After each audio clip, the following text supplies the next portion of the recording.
గాజుల రామారం చిత్తారమ్మ దేవాలయంలో ఘనంగా బ్రహ్మోత్సవాలు జరుగుతున్నాయి.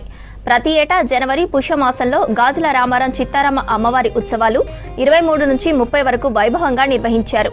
అమ్మవారి దర్శనానికి వచ్చే భక్తులకు ఎలాంటి ఇబ్బంది లేకుండా ఏర్పాట్లు చేశారు. పలువురు ప్రముఖులు ఆలయానికి వచ్చి దర్శనాలు చేసుకుంటుండటంతో పోలీసులు భారీ బందోబస్తు ఏర్పాటు చేశారు.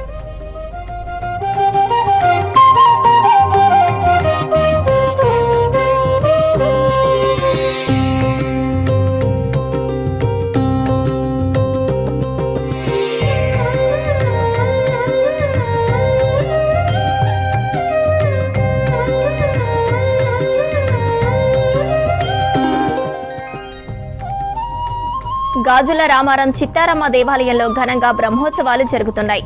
ప్రతి ఏటా జనవరి పుష్యమాసంలో గాజుల రామారం చిత్తారమ్మ అమ్మవారి ఉత్సవాలు 23 నుంచి 30 వరకు వైభవంగా నిర్వహించారు. అమ్మవారి దర్శనానికి వచ్చే భక్తులకు ఎలాంటి ఇబ్బందులు లేకుండా ఏర్పాట్లు చేశారు. పలువురు ప్రముఖులు ఆలయానికి వచ్చి దర్శనాలు చేసుకుంటుండటంతో పోలీసులు భారీ బందోబస్తు ఏర్పాటు చేశారు.